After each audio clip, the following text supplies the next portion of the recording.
నమస్కారం. సిసిసి ఛానల్కు స్వాగతం. మీరు చూస్తుంది సిసిసి న్యూస్. నా పేరు ప్రతాప్ ప్రగడపాటి. ముందుగా వార్తల్లోని ముఖ్యాంశాలు. ప్రజల్ని భాగస్వామ్యం చేయడం పట్ల ప్రత్యేక దృష్టి సారించాలి. ఎస్డిఎంఏ సంయుక్త సలహాదారు నావెల్ ప్రకాష్ జిల్లా కలెక్టర్ పి ప్రశాంతితో సమావేశమైన జాతీయ విపత్తుల నిర్వహణ బృందం. నిరుపేద విద్యార్థులకు అండగా ఉంటాం. ఎమ్మెల్యే ఆదిరెడ్డి శ్రీనివాస్ పేద విద్యార్థికి 70,000 ల్యాప్టాప్ అందజేత. ఈ నెల 27న పిసిసి అధ్యక్షురాలు వైఎస్ షర్మిల రాజమండ్రి రాక భారీ స్వాగత ఏర్పాట్లు చేస్తున్న కాంగ్రెస్ నేతలు. ట్రాఫిక్ పద్మవ్యూహంలో చారిత్రక రాజమండ్రి నగరం. రోడ్ల మీదనే వాహనాల పార్కింగ్, అడుగడుగున నిర్లక్ష్యం. విపత్తుల సమయంలో ఎటువంటి ప్రాణ ఆస్తి నష్టం వాటిల్లకుండా కేంద్ర రాష్ట్ర స్థాయిలో తీసుకున్న నిర్ణయాలపై జిల్లా స్థాయి అమలు చేస్తున్న తీరు, వాటికి సంబంధించిన విధానపరమైన అంశాలపై మరింతగా చర్చించే ప్రయత్నంలో భాగంగా జిల్లాల పర్యటన నిర్వహిస్తున్నట్లు జాతీయ విపత్తుల నిర్వహణ సంస్థ సంయుక్త సలహాదారు నావెల్ ప్రకాష్ పేర్కొన్నారు. విపత్తుల సమయంలో ఎటువంటి ప్రాణ ఆస్తి నష్టం వాటిల్లకుండా కేంద్ర రాష్ట్ర స్థాయిలో తీసుకున్న నిర్ణయాలపై జిల్లా స్థాయిలో అమలు చేస్తున్న తీరు, వాటికి సంబంధించి విధానపరమైన అంశాలపై మరింతగా చర్చించే ప్రయత్నంలో భాగంగా జిల్లాల పర్యటన నిర్వహిస్తున్నట్లు జాతీయ విపత్తుల నిర్వహణ సంస్థ సంయుక్త సలహాదారు నావెల్ ప్రకాష్ పేర్కొన్నారు. స్థానిక జిల్లా కలెక్టర్ సమావేశ మందిరంలో న్యూఢిల్లీ నుండి వచ్చిన 3 సభ్యుల జాతీయ విపత్తుల నిర్వహణ బృందం జిల్లా విపత్తుల నిర్వహణ సంస్థ పనితీరు, నూతనంగా ప్రతిపాదించిన ఎస్డిఎంఏ 2025 నమూనా ప్రతిపాదనలపై సమీక్ష నిర్వహించారు. ఈ సందర్భంగా నావెల్ ప్రకాష్ మాట్లాడుతూ జిల్లా స్థాయిలో విపత్తుల నిర్వహణ వ్యవస్థ యొక్క కార్యకలాపాలపై చర్చించేందుకు గతంలో వాటిని సమర్థవంతంగా చేపట్టడంలో ఎదుర్కొన్న లోపాలను సమీక్షించి భవిష్యత్తులో వాటిని పునరావృతం కాకుండా చేపట్టేందుకు తీసుకోవాల్సిన కార్యాచరణ ప్రణాళికపై చర్చించేందుకు సమావేశంలో ఏర్పాటు చేశారు. ఈ సమావేశంలో గౌరవ ప్రజాప్రతినిధులు, జిల్లా పరిషత్ చైర్మన్ హాజరు కావడం హర్షణీయమన్నారు. ఇందుకు వారిని ప్రత్యేకంగా అభినందిస్తున్నట్లు పేర్కొన్నారు. 2005లో రూపొందించిన మార్గదర్శకాల్లో కొన్ని మార్పులు సూచిస్తూ చేసి 2025 నమూనా ప్రతిపాదనలు సిద్ధం చేసి వాటిని క్షేత్రస్థాయిలో చర్చించడం ముఖ్య ఉద్దేశమన్నారు. దేశ ప్రధాని విపత్తుల సమయంలో ఎటువంటి ప్రాణ ఆస్తి నష్టం ఉండకుండా ఆయా ప్రాంతాల్లో పరిస్థితులను ఆకలింపు చేయడం, ఆ మేరకు కార్యాచరణ ప్రణాళిక రూపొందించాలని ఆదేశించడం జరిగిందని పేర్కొన్నారు. ఆ మేరకు ఇప్పుడు ప్రతిపాదించిన అంశాలకి తగిన ప్రాధాన్యత ఇవ్వడం, వాటిలో మీ ప్రాంతాల్లో అమలుకు అనువైన వాటిని మాత్రమే సమర్థవంతంగా ఎందుకు తీసుకువెళ్లాల్సి ఉంటుందని అన్నారు. 15వ ఆర్థిక సంఘం నిధులు, అదే సమయంలో పారిశ్రామిక రంగంలో ఆదాయాలలో 200 కోట్ల లాభాల్లో 2%, 500 కోట్ల లాభాల్లో 5% మేర సిఎస్ఆర్ ఫండ్ ఏర్పాటు చేయాల్సి ఉంటుందన్నారు. ఇందుకు ఆయా సంస్థలకు తగిన సమాచారం ఇవ్వాలని, వారిని భాగస్వామ్యం చేయాలని సూచించారు. కేంద్ర రాష్ట్ర ప్రకృతి విపత్తుల నిర్వహణ సంస్థ పనితీరు, ప్రతిపాదనలు ఫలవంతం అయ్యే క్రమంలో జిల్లా స్థాయిలో అమలు చేయడం ప్రధాన భూమిక పోషిస్తుందని ఆయన పేర్కొన్నారు. 2025 ఎన్డిఎంఎస్ ముసాయిదా ప్రతిపాదనలో పేర్కొన్న అంశాలపై పీపీటీ ద్వారా సమావేశంలో అధికారుల దృష్టికి తీసుకురావడం జరిగిందని, ముఖ్యంగా విపత్తుల నిర్వహణ విషయంలో ప్రజలు స్వచ్ఛందంగా భాగస్వామ్యం చెయ్యాలని, అందుకోసం అవగాహన కల్పించాలని కోరారు. ప్రతి ఒక్కరూ సామాజిక బాధ్యత కింద విపత్తుల సమాచారం కోసం యాప్ డౌన్లోడ్ చేసుకోవాలని, అందులో వచ్చే హెచ్చరికల నేపథ్యంలో అప్రమత్తంగా ఉండాలని కోరారు. జిల్లా పరిధిలో 15 లక్షల మంది మొబైల్ కనెక్టివిటీ ఉండగా కేవలం 526 మంది మాత్రమే సాచెట్ యాప్ డౌన్లోడ్ చేయడం జరిగిందని తెలిపారు. యాప్ డౌన్లోడ్ చేసుకునే విధానంలో విస్తృత స్థాయిలో ప్రచారం కల్పించవలసిందిగా కోరారు. ఉమ్మడి తూర్పుగోదావరి జిల్లా జడ్పీ చైర్మన్ విప్పర్తి వేణుగోపాలరావు మాట్లాడుతూ విపత్తుల సమయంలో శాఖల వారీగా తగిన జాగ్రత్తలు తీసుకుంటున్నట్లు తెలిపారు. రాష్ట్ర ప్రభుత్వం ఏర్పాటు చేసిన విపత్తుల హెచ్చరికల పనితీరు వలన అందరి సెల్ ఫోన్లకు సందేశాలు రావడం జరుగుతుందని పేర్కొన్నారు. జిల్లా జాయింట్ కలెక్టర్ ఎస్ చిన్నరాముడు మాట్లాడుతూ జిల్లాలో ప్రతి 3 నెలలకు ఒకసారి డిడిఎంఏ సమావేశం నిర్వహిస్తున్నట్లు తెలిపారు. రాష్ట్ర ప్రభుత్వం జాతీయ విపత్తుల నిర్వహణ సంస్థ జారీ చేసే సూచనలు, హెచ్చరికలు ఎప్పటికప్పుడు గ్రామ క్షేత్రస్థాయి అధికారులతో, సిబ్బందితో కూడి తప్పనిసరిగా అవగాహన కల్పించడం జరుగుతుందని పేర్కొన్నారు. ఈ సమావేశంలో కేంద్ర బృందం సభ్యులు under secretary Abhishek Biswas, senior consultant Abhinav Walia, DRO T Sitaramamurthy, special deputy collector D Bhaskar Reddy, రాష్ట్ర disaster management DSP CH Peter, revenue, వ్యవసాయ, డిఆర్డీఏ, జలవనరులు, అగ్నిమాపక, పోలీస్, పంచాయతీరాజ్ తదితర శాఖల అధికారులు పాల్గొన్నారు.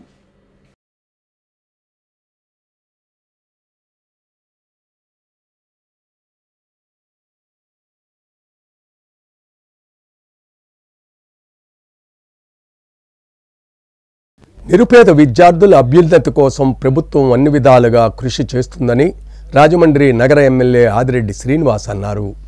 పేద విద్యార్థులకు, అభాగ్యులకు తమ కూటమి ప్రభుత్వం అండగా ఉంటుందని రాజమండ్రి సిటీ ఎమ్మెల్యే ఆదిరెడ్డి శ్రీనివాస్ అన్నారు.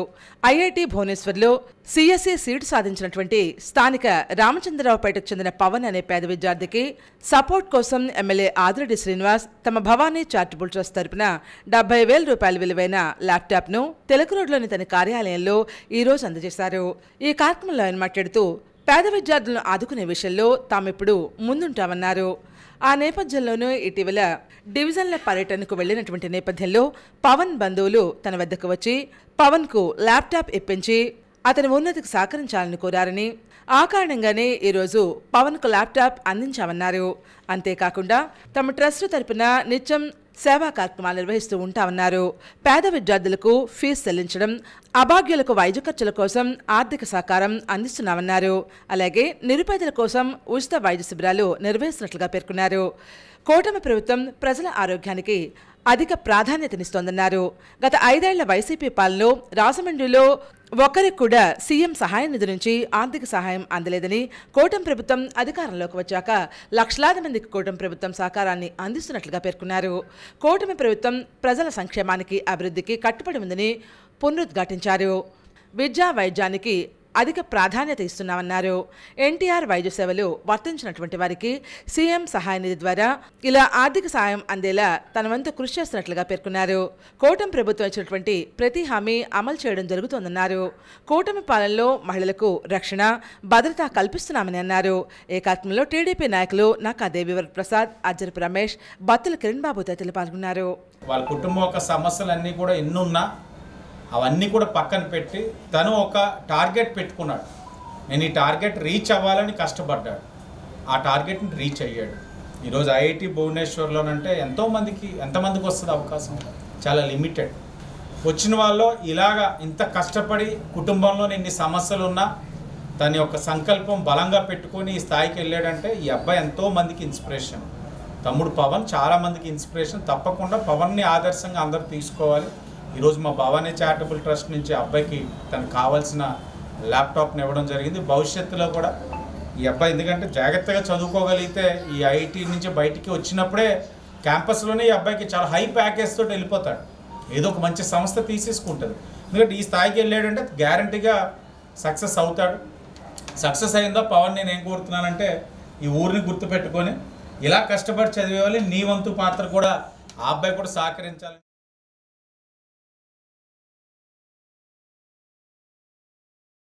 ఈ నెల 27న పిసిసి అధ్యక్షురాలు వైఎస్ షర్మిల రాజమండ్రి పర్యటనకు వస్తున్నారని తూర్పుగోదావరి జిల్లా కాంగ్రెస్ అధ్యక్షులు టీకే విశ్వేశ్వరరెడ్డి వెల్లడించారు. రాష్ట్రంలో కాంగ్రెస్ పార్టీకి పూర్వవైభవం తీసుకొచ్చేందుకు కృషి చేస్తున్న పిసిసి అధ్యక్షురాలు వైఎస్ షర్మిల ఈ నెల 27వ తేదీన రాజమండ్రి పర్యటనకు విచ్చేస్తున్నారని, ఆమె పర్యటన విజయవంతం చేయాలని తూర్పుగోదావరి జిల్లా కాంగ్రెస్ అధ్యక్షుడు టీకే విశ్వేశ్వరరెడ్డి పిలుపునిచ్చారు. ఆ రోజు మధ్యాహ్నం 2 గంటలకు గోకురం బస్టాండ్ అంబేద్కర్ విగ్రహం వద్దకు విచ్చేసి వైఎస్ షర్మిలకు కనీవిని ఎరుగనటువంటి రీతిలో ఘనస్వాగతం పలికేందుకు జిల్లా కాంగ్రెస్ ఆధ్వర్యంలో భారీ ఏర్పాట్లు చేస్తున్నామని ఆయన వివరించారు.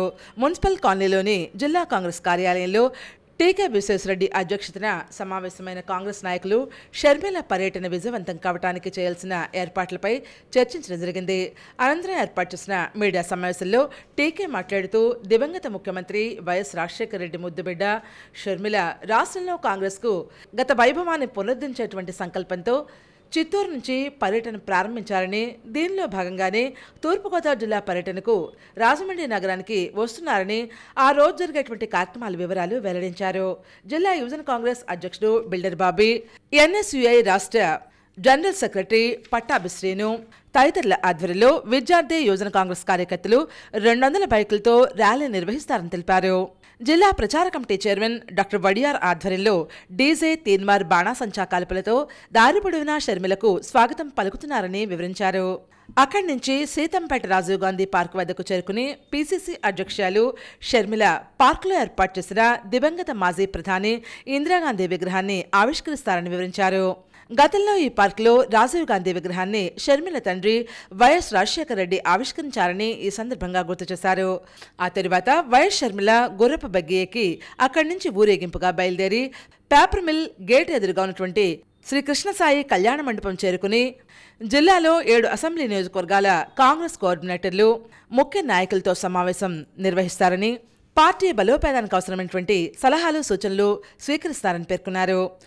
జిల్లా కాంగ్రెస్ ఇన్ఛార్జ్ కె శివాజీ మాట్లాడుతూ రాష్ట్రంలో కాంగ్రెస్ కార్యకర్తలు, నాయకులు, అభిమానులు ఉత్సాహాన్ని నింపి పార్టీకి పూర్వవైభవం తీసుకొచ్చేందుకు కృషి చేస్తున్నటువంటి షర్మిల ఈ నెల 9వ తేదీన చిత్తూరు నుంచి రాష్ట్ర పర్యటన ప్రారంభిస్తారని పేర్కొన్నారు. రాహుల్ గాంధీ నాయకత్వంలోని కాంగ్రెస్ మాత్రమే దళితులకు, అన్ని వర్గాల ప్రజలకు రక్షణ కల్పిస్తుందని వివరించారు. కాంగ్రెస్ రాష్ట్ర ప్రధాన కార్యదర్శి అరిగల అరుణకుమారి, జిల్లా కాంగ్రెస్ ప్రచార కమిటీ చైర్మన్ డాక్టర్ వడియార్లు ఈ కార్యక్రమంలో మాట్లాడారు. కాంగ్రెస్ నాయకులు బెజవాడ రంగారావు, పట్నాల శ్రీనివాసరావు, జిల్లా మహిళా కాంగ్రెస్ అధ్యక్షులు మోతా శారద, జిల్లా కాంగ్రెస్ అధికార ప్రతినిధి అడ్సుమిల్లి రమేష్, జిల్లా ఐఎన్టీయూసీ అధ్యక్షులు జేటీ రామారావు, రాజానగరం కోఆర్డినేటర్ శ్రీనివాస్ వడియార్, నిర్దోల్ కోఆర్డినేటర్ కోరంగ వెంకటేశ్వరరావు, కాంగ్రెస్ పార్టీ వివిధ విభాగాల అధ్యక్షులు, ఉపాధ్యక్షులు, కాంగ్రెస్ పార్టీ నాయకులు, కార్యకర్తలు, అభిమానులు ఈ కార్యక్రమంలో పాల్గొన్నారు. మేడం గారు స్వాగతం చెప్పిన తర్వాత మేడం గారు మాట్లాడతారు. ఆ తర్వాత పాలికవర్మ గారు కూడా మాట్లాడిన తర్వాత ప్రెస్ అందరూ వెళ్ళిపోతారు. మేడం గారు డైరెక్ట్గా కోఆర్డినేటర్స్ తోటి మీ ఇబ్బందులు ఏంటి, ప్రాబ్లమ్స్ ఏంటి అన్నీ ఫేస్ టు ఫేస్ అందరితోటి ఒక్కొక్క అసెంబ్లీ నియోజకవర్గం యొక్క మండల ప్రెసిడెంట్ తోటి, కోఆర్డినేటర్ తోటి, వాళ్ళతోటి మాట్లాడిన తర్వాత ఈ సమావేశం 7 అసెంబ్లీల కోఆర్డినేటర్లతోటి సమావేశం మాట్లాడి అయిపోయిన తర్వాత మనకి ఒక బెంచ్ మార్కుగా ఆవిడ పర్యటనలు కానీ, ఆవిడ మాటలు కానీ, ఆవిడ పత్రికా విలేకరుల సమావేశం కానీ, ఆవిడ బహిరంగ సభల ఉద్దేశం కానీ, ప్రధాన సమస్యల మీద కాంగ్రెస్ పార్టీ అభిప్రాయాలు కానీ, ఆవిడ సోషల్ మీడియాని కనుక మీరు ఫాలో అవుతే మీరు మీ ప్రాంతాల్లో తిరుగులేని నాయకులు అవుతారనటంలో ఎటువంటి ఇష్టానుసారంగా నడిపే వాహనదారులు ఎక్కడ పడితే అక్కడ రోడ్లకు అడ్డంగా పార్కింగ్ చేసే వాహనాలతో నిండిన రాజమహేంద్రవరం నగరంలోని రోడ్లు, వీధుల్లో వాహనాలను నడపాలంటే నిబంధనల కన్నా ముందు సహనం, ఓర్పు అవసరం. నగరంలోని ట్రాఫిక్ జామ్లు, ట్రాఫిక్ ఇక్కట్లపై ప్రత్యేక కథనంలో ఈ విషయాలు తెలుసుకుందాం. హైదరాబాద్, బెంగళూరు, చెన్నై నగరాలంత విస్తీర్ణం, వాహనాల రద్దీ లేకపోయినా, కనీసం విజయవాడ, విశాఖపట్నం అంత పెద్దది కాకపోయినా, ఉభయ గోదావరి జిల్లాల ప్రధాన వాణిజ్య కేంద్రం రాజమహేంద్రవరం నగరంలోని వాహనదారులు మాత్రం తరచూ ట్రాఫిక్ పద్మవ్యూహంలో చిక్కుకుంటున్నారు. సరైన ప్రణాళికలు, వాహనదారుల నిర్లక్ష్య ధోరణి, అవగాహనలేమీ కారణంగా నగరంలో ట్రాఫిక్ స్తంభించిపోతుంది. కోటగుమ్మం నుంచి మెయిన్ రోడ్డు వరకు, ముఖ్యంగా మెయిన్ రోడ్డుకు ఇరువైపులా ఉన్న గంటాలమ్మ గుడి వీధి, జెండా పంజా రోడ్డు వంటి ప్రాంతాల్లో తరచూ ట్రాఫిక్ జామ్ అయిపోతుంది. దానవాయిపేట, దేవీ చౌక్, ఏవీ అప్పారావు రోడ్, జేఎన్ రోడ్ వంటి ప్రాంతాల్లో కొత్తగా ట్రాఫిక్ సమస్యలు తలెత్తుతున్నాయి. దానవాయిపేటలో ఎక్కువగా ఆసుపత్రులు, అపార్ట్మెంట్లు, ఇతర వాణిజ్య సంస్థల కార్యాలయాలు ఉండడంతో వాహనదారుల రద్దీ విపరీతంగా ఉంటుంది. అపార్ట్మెంట్లు, వాణిజ్య సంస్థలు, ఆసుపత్రుల యాజమాన్యాలు ప్రత్యేకంగా పార్కింగ్ ప్రదేశాలను సమకూర్చుకోకపోవడం, రోజు లక్షలాది రూపాయల వ్యాపారం చేసే వ్యాపార సంస్థలు, ఆసుపత్రుల యాజమాన్యాలు కనీసం వాహనాల నియంత్రణకు సిబ్బందిని కూడా నియమించుకోకపోవడంతో అక్కడికి వచ్చే వాహనదారులు తమ వాహనాలను రోడ్లపైనే నిలిపివేస్తున్నారు. వీటికి తోడు తోపుడు బండ్ల వ్యాపారాలు రోడ్డుకు ఆక్రమించడంతో దానవాయిపేట ట్రాఫిక్ పద్మవ్యూహంలో చిక్కుకుంటుంది. దానవాయిపేట వీధుల్లో ప్రయాణం ప్రజల సహనానికి పరీక్ష పెడుతుంది. దానవాయిపేటలో ఒక వీధిలో నుంచి మరో వీధిలోకి వెళ్లాలంటేనే అరగంట సమయం పడుతోందంటే పరిస్థితిని అర్థం చేసుకోవచ్చు. ఇటీవల రోడ్ల నిర్మాణం చేపట్టి కొన్ని రోడ్లలో రాకపోకలు నిలిపివేయడంతో సమస్య మరింత జటిలంగా మారింది. జెండా పంజా రోడ్, గంటాలమ్మ గుడి, నల్లమందు సందులోకి తరచూ కార్లు, ఆటోలు, భారీ వాహనాలు దూరిపోవడంతో ట్రాఫిక్ స్తంభించి వాహనదారులు, చివరకు పాదాచారులకు కూడా తీవ్ర అసహనం, ఆగ్రహం తెప్పిస్తోంది. ఆటో డ్రైవర్లు కూడా ఇష్టానుసారం రోడ్ల మలుపుల్లో ఆటోలు నిలిపివేయడం, యువత కూడా అదే మలుపుల్లో వాహనాలు నిలిపివేసి ముచ్చట్లకు దిగి వాహనాల రాకపోకలను కూడా పట్టించుకోవడం లేదని, దీంతో తరచూ ట్రాఫిక్ జామ్లు ఏర్పడుతున్నాయన్న విమర్శలు వ్యక్తమవుతున్నాయి. మరోవైపు సాయంత్రం పూట కాతేరు, రాజానగరం తదితర ప్రాంతాల నుంచి ఒకేసారి వందల సంఖ్యలో స్కూలు, కాలేజీ బస్సులు తరలి రావడంతో quarry market, Lala Cheruvu, Morampudi, bypass road, stadium road, railway station road తదితర ప్రాంతాల్లో ట్రాఫిక్ స్తంభించిపోతుంది. నిషేధిత వేళల్లో భారీ వాహనాలు నగరంలోకి చొచ్చుకొని రావడం కూడా ట్రాఫిక్ ఇక్కట్లు రెట్టింపు చేస్తోంది. ప్రస్తుతం ప్రతి ఇంట్లో మనిషి కోటి చొప్పున మోటారు సైకిలు, ఇంటికి 2 చొప్పున కార్లు ఉండడం కూడా రాజమహేంద్రవరంలో ట్రాఫిక్ రద్దీ పెరిగిపోవడానికి కారణాలుగా మారుతున్నాయి. హైదరాబాద్లో వాహనాలు నడిపిన వారు కూడా రాజమహేంద్రం రోడ్ల మీద వీధుల్లో వాహనం నడిపేందుకు ఇబ్బందులు పడుతున్నారు. రాజమహేంద్రవరంలో వాహనదారులను, ప్రజలను ఇబ్బందులకు గురి చేస్తున్న ఈ ట్రాఫిక్ పద్మవ్యూహాన్ని ఎవరు ఛేదిస్తారన్నది ప్రధాన ప్రశ్న. జిల్లా ప్రధాన పాలనాధికారి, నగరపాలక సంస్థ కమిషనర్, జిల్లా పోలీస్ బాస్ ఎస్పీ కూడా రాజమహేంద్రవరం రోడ్ల మీద ఈ ప్రాంతాల్లోనే రాకపోకలు సాగిస్తుంటారు.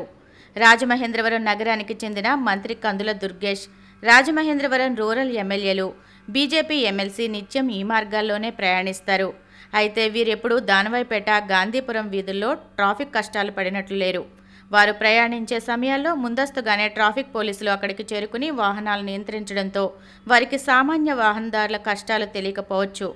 ఇప్పటికైనా అధికారులు, ప్రజాప్రతినిధులు స్పందించి రాజమహేంద్రవరంలో నెలకొన్న ట్రాఫిక్ కష్టాలు తీర్చాలని, వాహనాల నియంత్రణ, క్రమబద్ధీకరణ, రోడ్ల విస్తరణ, వాహనాల పార్కింగ్పై ప్రత్యేక శ్రద్ధ వహించాలని రాజమహేంద్రవరం నగర ప్రజలు కోరుతున్నారు. రోడ్లపై, వీధుల్లో ఇష్టానుసారంగా పార్కింగ్ చేసిన వాహనదారులపై జరిమానా కొరడా జురిపించాల్సిన అవసరం ఉంది. ముఖ్యంగా కలెక్టర్, ఇన్ఛార్జ్ నగరపాలక సంస్థ commissioner P Prashanthi, MLA Adireddy Vasu, SP D Narasimhakishore సమన్వయంతో పనిచేసి ఒక ప్రణాళికను రూపొందిస్తే ట్రాఫిక్ సమస్యను పరిష్కరించాలని ప్రజలు ఆశిస్తున్నారు. టౌన్లో దానవాయిపేట ఏరియాలో మున్సిపల్ కమిషనర్ వారు కొత్తగా రోడ్లు వేయడం వల్ల కొంచెం ట్రాఫిక్ కంజెషన్ పెరిగింది. అందువల్ల ఎక్కువ రోడ్స్ రిపేర్లో ఉండటం వల్ల, ట్రాఫిక్ డైవర్షన్ చేయడం వల్ల రోడ్స్ అనేవి బిజీగానే ఉండటం జరుగుతుంది. అందుకని ట్రాఫిక్ పాయింట్స్ ఇంతకుముందు 45 పాయింట్స్ ఉన్నాయి, ఇప్పుడు 53 పాయింట్స్ పెంచడం జరిగింది. అదేవిధంగా హైవే పాయింట్స్ 12 పాయింట్స్ పెంచడం జరిగింది. అందువల్ల ఈ ట్రాఫిక్ ప్రాబ్లం ఎందుకు వస్తుందంటే రోడ్స్ రిపేర్లో ఉండటం వల్ల మనకు ఈ రోడ్స్ మీద ట్రాఫిక్ పెరిగి కొంచెం అక్కడక్కడ ఇబ్బందులు తలెత్తిన మా దృష్టికి వచ్చింది. దాన్ని నివారించడానికి ట్రాఫిక్ బిట్స్ని పెంచడం జరిగింది.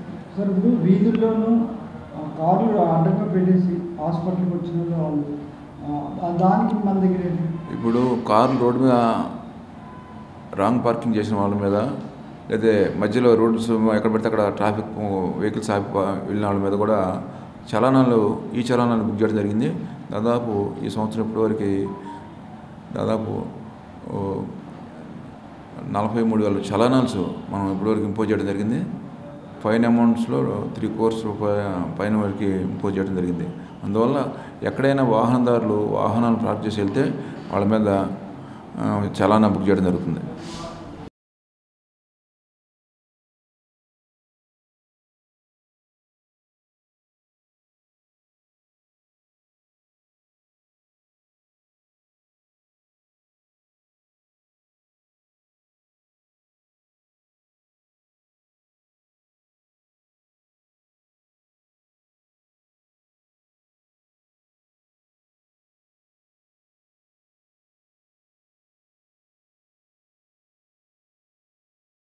న్యాయవాదులకు రక్షణ కల్పించే చట్టాలను తీసుకురావాలని అడ్వకేట్ వెల్ఫేర్ సొసైటీ ప్రతినిధులు విజ్ఞప్తి చేస్తున్నారు. కేంద్రం తక్షణమే న్యాయవాదుల రక్షణ చట్టాన్ని తీసుకురావాలని అడ్వకేట్ వెల్ఫేర్ సొసైటీ రాష్ట్ర ప్రధాన కార్యదర్శి దర్నాల్కోట వెంకటేశ్వరరావు కోరారు.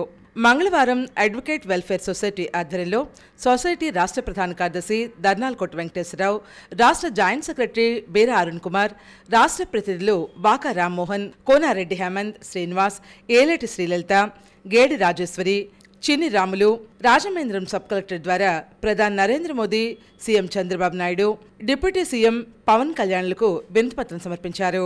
ఈ సందర్భంగా సొసైటీ రాష్ట్ర ప్రధాన కార్యదర్శి దర్నాలకోట వెంకటేశ్వరరావు మాట్లాడుతూ దేశంలో న్యాయవాదులపై దాడులు, హత్యాకాండలు జరుగుతున్నాయని, దీన్ని అరికట్టాలంటే కేంద్రం తక్షణమే స్పందించి న్యాయవాదుల రక్షణ చట్టాన్ని అమలు చేయాలని కోరుతున్నామన్నారు. ముఖ్యంగా ఇటీవల బాపట్ల జిల్లా రేపల్ల బార్ అసోసియేషన్కు చెందిన సీనియర్ న్యాయవాది కొండపల్లి శ్రీనివాసరావును దుండగులు హత్య చేసి కృష్ణానది ఒడ్డున పాడేశారని, ఈ ఘటనను తాము తీవ్రంగా ఖండిస్తున్నామన్నారు. వెంటనే ప్రభుత్వం సదరు న్యాయవాది మృతికి కారకులైన వారిని కఠినంగా శిక్షించడంతో పాటు న్యాయవాది కుటుంబాన్ని ఆదుకోవాలని కోరారు. సొసైటీ రాష్ట్ర సహ కార్యదర్శి బీరా అరుణ్ కుమార్ మాట్లాడుతూ ఇటీవల కాలంలో కొన్ని సినిమాల్లో న్యాయవాదులను, న్యాయ వ్యవస్థను కించపరిచే విధంగా మాట్లాడుతున్నారని, తక్షణమే వీటిని నిరోధించేందుకు ప్రభుత్వం చర్యలు చేపట్టాలని కోరారు.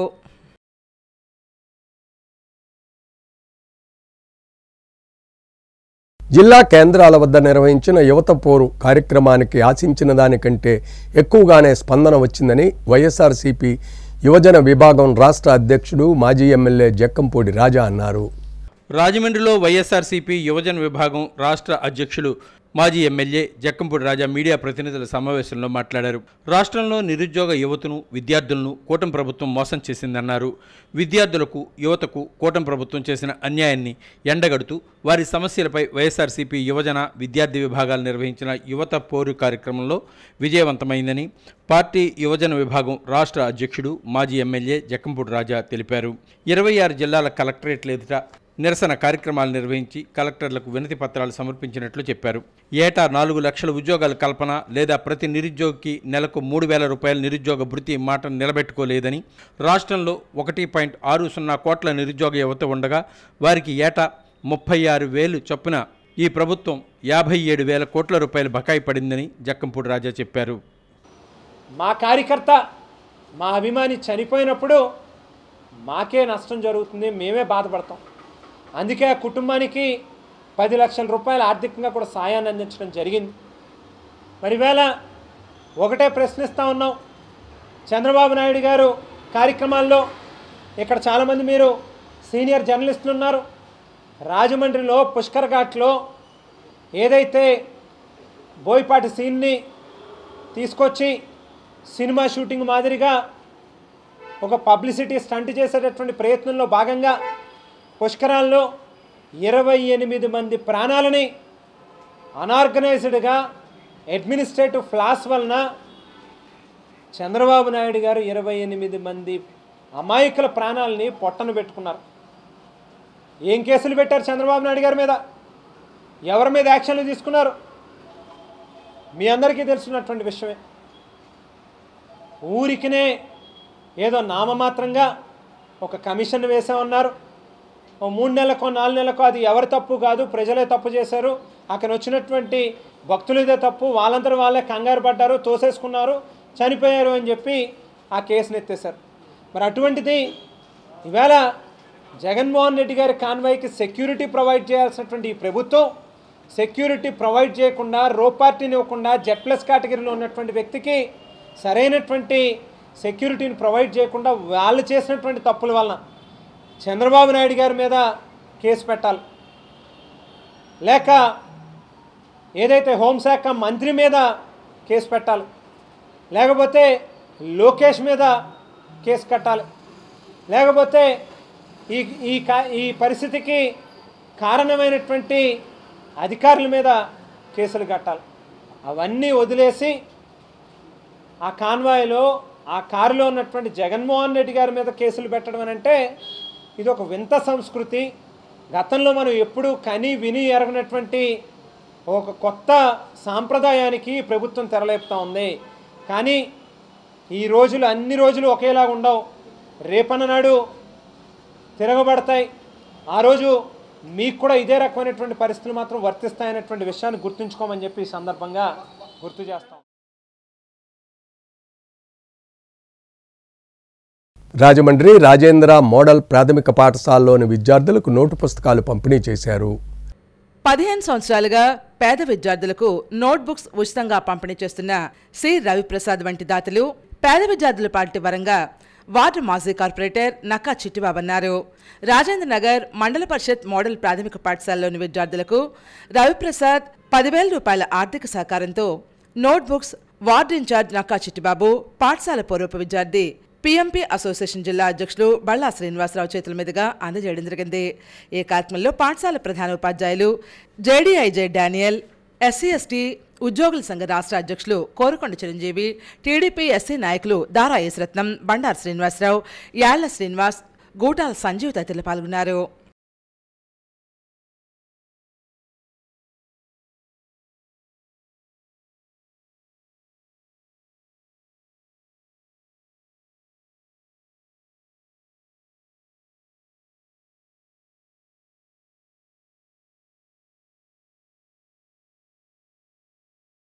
జూలై 7వ తేదీన మాదిగ మహామేళాను నిర్వహిస్తున్నట్లు ఎంఆర్పీఎస్ వ్యవస్థాపకులు ఉసిరిపాటి బ్రహ్మయ్య మాదిగ వెల్లడించారు. ఎంఆర్పీఎస్ 31వ ఆవిర్భావ దినోత్సవ సందర్భంగా వర్గీకరణ అంశంలో తమ చిత్తశుద్ధిని చాటుకున్న ఆంధ్ర, తెలంగాణ రాష్ట్ర ప్రభుత్వాలకు ధన్యవాదాలు తెలియజేస్తూ జూలై 7వ తేదీన మాదిగ మహామేళాను నిర్వహించనున్నట్లు ఎంఆర్పీఎస్ వ్యవస్థాపకులు ఉసిరిపాటి బ్రహ్మయ్య మాదిగ తెలిపారు. రాజమహేంద్ర రూరల్ బొమ్మూరులోని గుడ్ కేర్ హెల్పింగ్ సొసైటీ కార్యాలయంలో ఏర్పాటు చేసిన విలేకరుల సమావేశంలో ఆయన ముఖ్య అతిథిగా పాల్గొన్నారు. ఈ సందర్భంగా ఆయన మాట్లాడుతూ ఎస్సీ రిజర్వేషన్ల వర్గీకరణకు ఎంఆర్పీఎస్ ఉద్యమం ఏర్పడి జూలై 7వ తేదీ నాటికి 30 సంవత్సరాలు పూర్తయిందని తెలిపారు. జూలై 7వ తేదీకి ప్రత్యేక ప్రాధాన్యత ఉందని అన్నారు.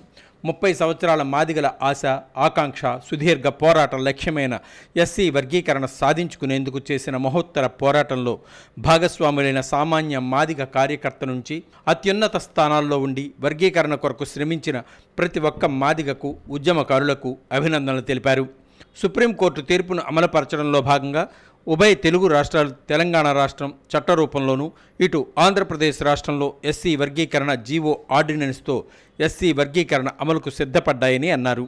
30 సంవత్సరాల మాదిగల ఆశ, ఆకాంక్షను గుర్తించి ఎస్సీ వర్గీకరణ అమలుకై తమ చిత్తశుద్ధిని చాటుకున్న తెలంగాణ, ఆంధ్రప్రదేశ్ రాష్ట్ర ప్రభుత్వాలకు ధన్యవాదాలు తెలుపుతూ 30 సంవత్సరాల వర్గీకరణ ఉద్యమం అన్ని వర్గాల వారికి, అన్ని రాజకీయ పార్టీలకు ధన్యవాదాలు తెలియజేస్తూ జూలై 7వ తేదీన 30వ ఆవిర్భావ దినోత్సవాన్ని పురస్కరించుకుని ఒంగోలు మున్సిపల్ ఆడిటోరియంలో జరిగే మాదిగ మహామేళాకు ప్రజాస్వామిక వాదులు, మేధావులు, విద్యార్థులు, యువకులు, మాదిగ మహిళలు పాల్గొని విజయవంతం చేయాలని పిలుపునిచ్చారు.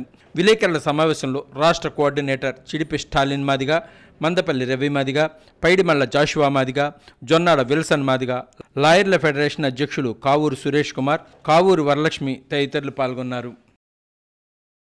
వేలాది మంది కార్యకర్తలు ఇల్లు, వాకిలి, భార్యాబిడ్డలను వదిలి ఉద్యమమే ఊపిరిగా తమ రక్తాన్ని చెమటగా మార్చి ఈ ఉద్యమాన్ని నడిపినటువంటి కార్యకర్తలు కూడా ఈ విజయం అంకితంగా మేము భావిస్తూ అమరవీరులను స్మరించుకుంటూ అదేవిధంగా ప్రభుత్వాలకు ధన్యవాదాలు తెలియజేసుకుంటూ రేపు జూలై 7న జరిగేటువంటి ఏదైతే మాదిగ మహామేళా ఉందో ఆ జూలై 7న జరిగేటువంటి మాదిగ మహామేళా వాళ్ళ పోరాటాలకి ఫలితంగా 30 సంవత్సరాల మన పోరాట కళ నెరవేరిన సందర్భంగా ప్రభుత్వాలకు ధన్యవాదాలు తెలుపుతూ కార్యక్రమం జరుగుతోంది. ఈ కార్యక్రమాన్ని జయప్రదం చేయమని చెప్పని ఈ రాష్ట్రంలో ఉండబడినటువంటి మాదిగ ప్రజలని, మాదిగ మహిళల్ని, విద్యార్థులు, యువకులు, మేధావులు, ప్రజలందరూ కూడా, ప్రజాస్వామికవాదులందరూ కూడా పాల్గొని కార్యక్రమాన్ని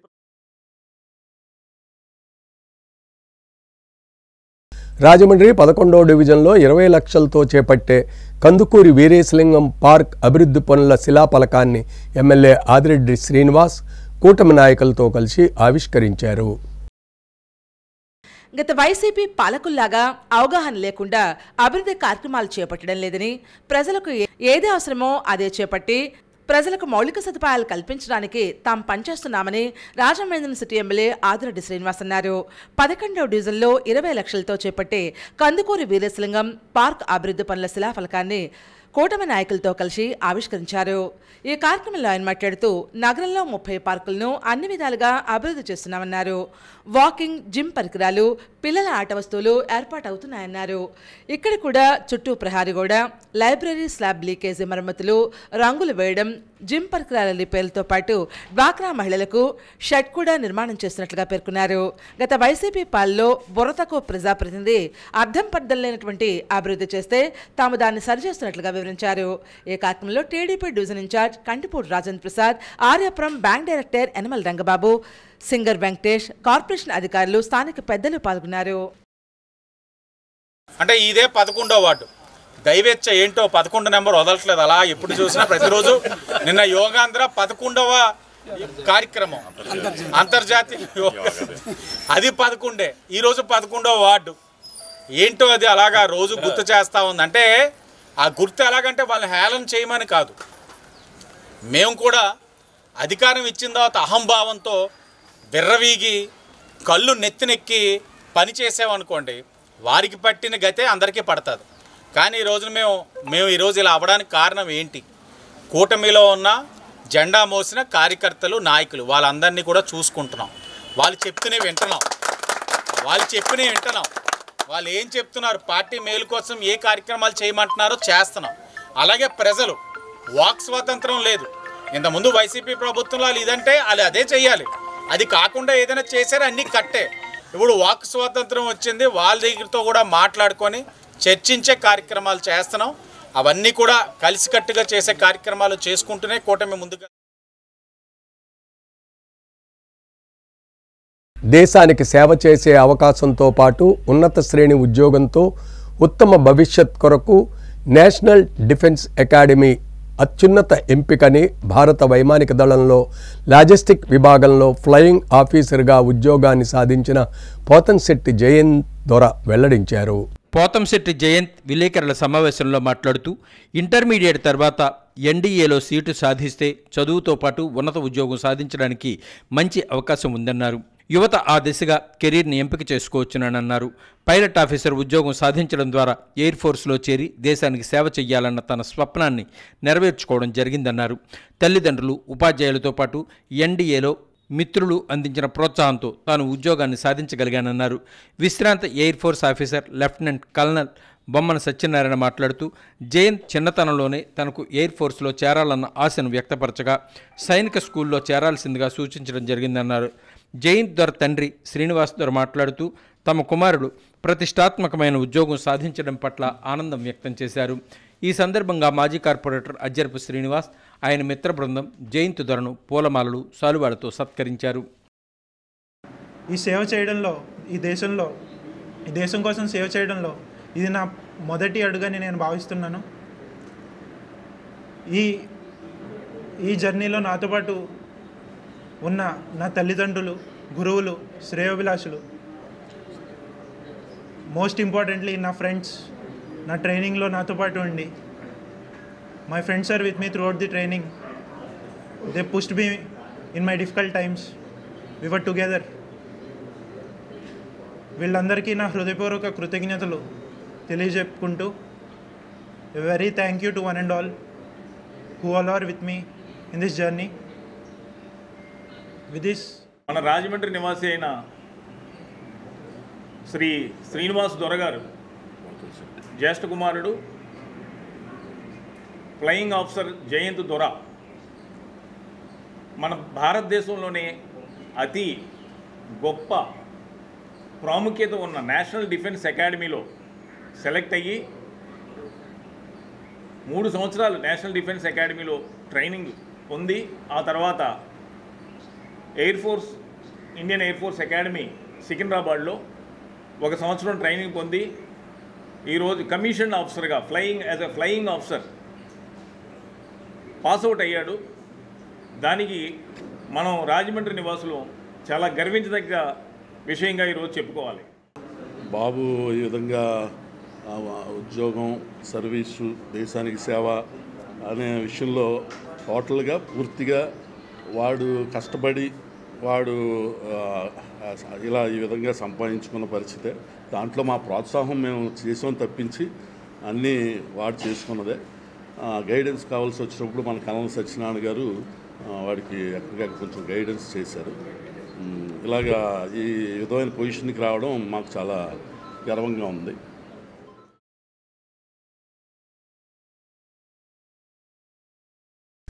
వార్తలు ముగించే ముందు ముఖ్యాంశాలు మరోసారి.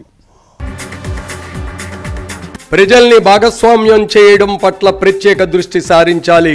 ఎస్డిఎంఏ సంయుక్త సలహాదారు నావెల్ ప్రకాష్ జిల్లా కలెక్టర్ పి ప్రశాంతితో సమావేశమైన జాతీయ విపత్తుల నిర్వహణ బృందం. నిరుపేద విద్యార్థులకు అండగా ఉంటాం. ఎమ్మెల్యే ఆదిరెడ్డి శ్రీనివాస్ పేద విద్యార్థికి 70,000 ల్యాప్టాప్ అందజేత.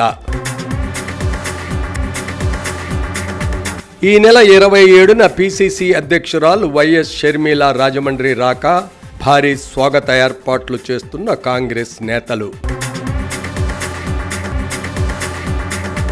ట్రాఫిక్ పద్మవ్యూహంలో చారిత్రక రాజమండ్రి నగరం.